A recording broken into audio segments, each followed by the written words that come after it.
kabat kung di kabat. Okay.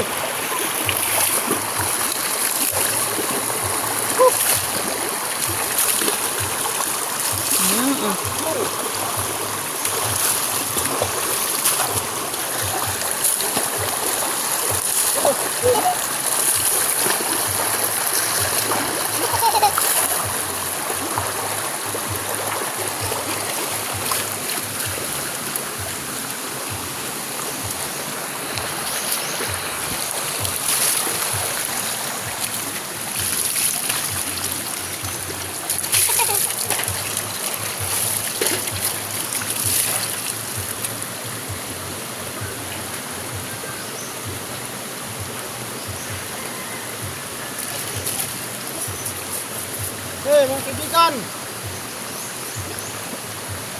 Ano ba ka?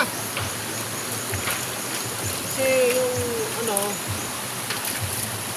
saba natin tapos na.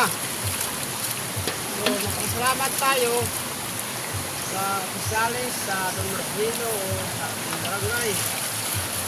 Kasi pinagrasada natin. Dapat hindi natin yung guluhin. Ano mga comments, mga reaction. So, walain natin yan. Kasi kung ituloy natin yan, yung mga relationship, baka iba na. So yan, yun lang itasabi ko sa aking sarili o sa ating lahat. Good morning.